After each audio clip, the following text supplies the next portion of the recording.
you in blending and using creativity and imagination. When faced with problem at workplace or in life, imagine how your idols or somebody you respect would have acted or done. I'm giving you a value, what we call values. I'm giving you ideas now how to blend creativity and imagination. And I'm saying, number one, when faced with a situation, a circumstance, a problem, imagine how somebody you so much respect would have handled that situation if that person were in your shoe. I use the word your idols or people in position where you would have liked to be, how they would have solved that problem. What would they do? That gives you a clue of being imaginative. The second one, I say, create a scale. Focus on quantity over quality and watch your output become more creative and higher quality. Now, when you go back, what you see here, implement each of them in your activities. That is the essence of attending workshop. Implement what you have learned in your activities. Print some art, paste some on the wall, so that your eyes see them. What you see every time, you tend to come. What you see every time, you tend to think over it and tend to become it. Some people come to my office yesterday. There is something I pasted on my office. The power in the word you spoke. How powerful is the word you spoke? Now those people saw that thing and read it. I say, wonderful. And they started talking about it. Now anything that caught my fancy, I try to print it out, paste it where I will be seeing it every day. In fact, entering my office is like entering another school. So I am giving you value number one. When faced with problems, imagine how the most person you respect, how he would have handled that situation or people if they were in your shoe. Number two, I said create a scale, and in this scale, focus on quantity over quality for now, and watch your output become more creative and higher quality. Number three, practice both a beginner and a growth mindset. Now, we normally talk about growth mindset, which means a mindset of somebody growing, but sometimes, most of the time, people don't talk about beginner mindset. Now, I'm encouraging you now to practice both at the same time. Beginner mindset is mindset of necessity. Beginner mindset is called mindset of necessity. I want something. I haven't got something, but of a necessity, there must be what I must have to start with. So the beginner mindset tells you, start with something, even if it is not where you want to go or what you want to be, because you must first of all survive before you grow. Do you think you understand that? Did you think you understand that? Okay, and I say practice both beginner and a growth mindset at the same time. Hang around more people who embody creativity and strong imaginative quality. Hang around people who have the tendency to be creative in their thinking and who are imaginative, more than people who are no. Practice turning imagined ideas into reality. Have a cool idea or thought. Try it. Make it. Write it out. Act on it. Execute it.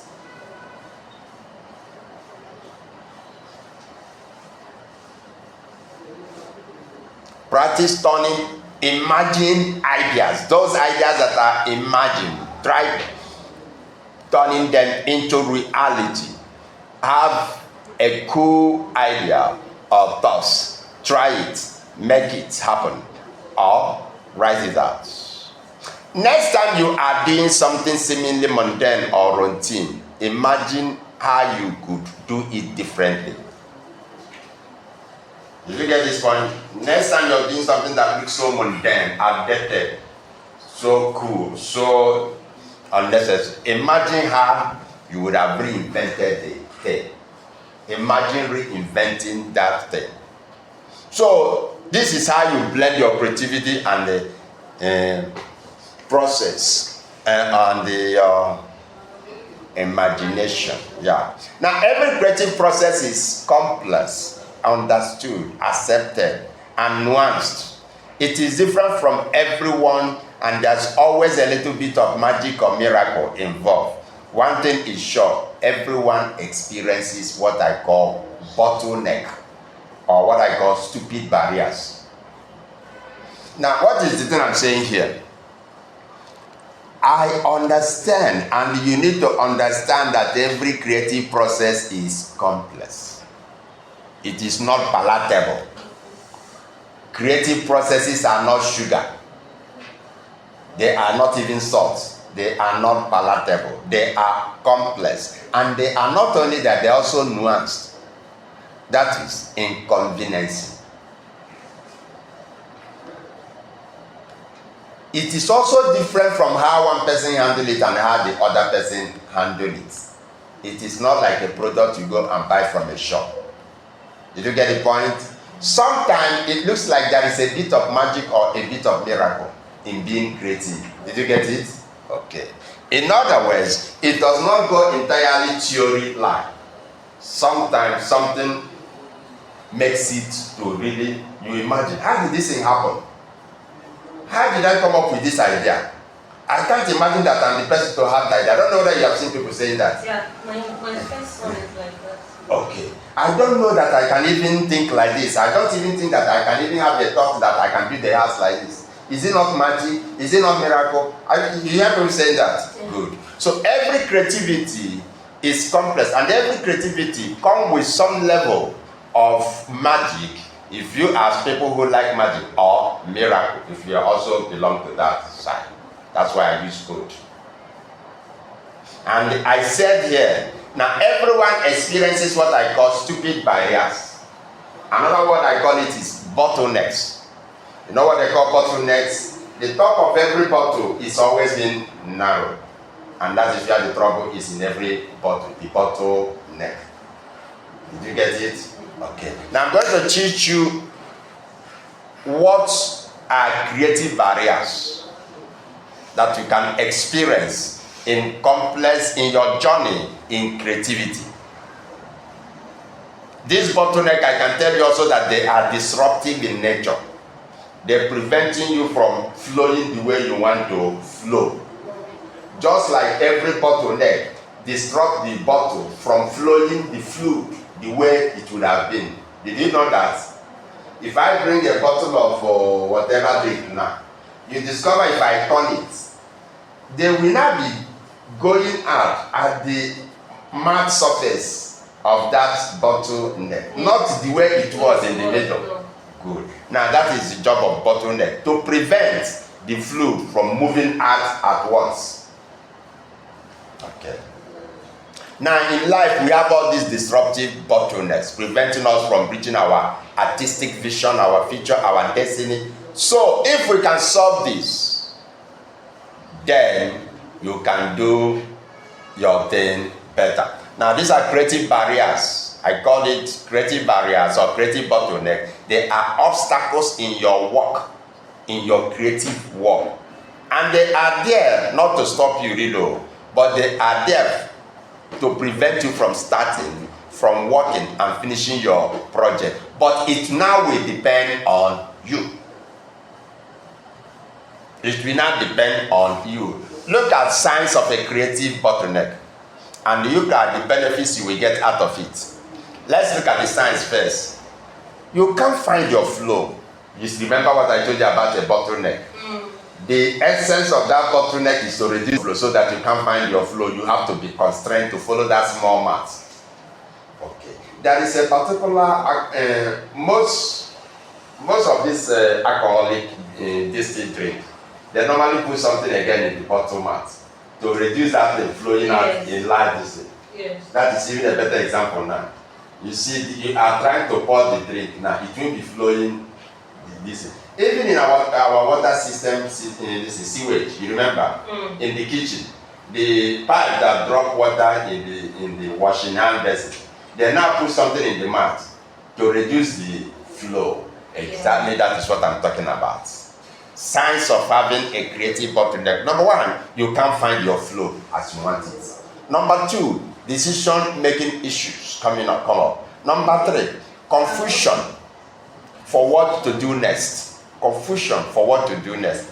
Number four, no inspiration or motivation for longer than usual. Number five, a lack of creative fulfillment. Number six, dealing with creative blocks.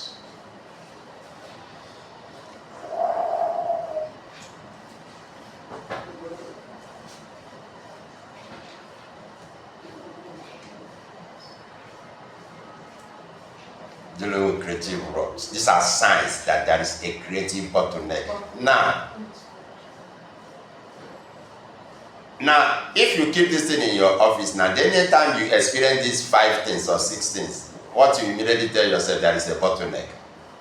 When you cannot find your flow, the way you want to do the work is not the way it is flowing. You notice that something somewhere, there is a bottleneck. When there is a problem on you deciding on what to do immediately, or you know that there is a bottleneck somewhere. When you have confusion for what to do next, you are not moving fast into the next action easily. You are having confusion. You say there is a bottleneck somewhere. When you are not having inspiration, motivation means self-starting. Inspiration is what drives you. Now, when you are not having this easily and for free, you know there is something. I am not really being pushed. Something is not allowing me to be pushed. Then there is bottleneck somewhere. When there is a lack of fulfillment, creative fulfillment, there is. And when you are dealing with creative work, there is. Now, the other ones are benefits of solving creative barrier. When you solve your creative barrier, you improve your time usage, your time efficiency. You become more better time manager. It helps you also to reach your creative goal. It makes you to reach where you are going. It also improves your creative workflow and your work system. It also makes you to optimize things for fun and for play. It also improves the quality of your creative work. It also improves your confidence. Ultimately, it makes you to improve your confidence. When you solve problem, you become more confident in life over that area of your life. Are you getting it? The problem you are not confident is the one you have not been solving. True or false? True. Yeah. Improve your time efficiency. Yes. Your time, that is your use of time. It makes you to manage yourself well within time. Then it makes you to reach more creative goals. Improve your creative workflow system. Makes you better optimize. It makes you better optimize so as to have fun with your time and play. Instead of spending your whole life on work. So I want to look at what I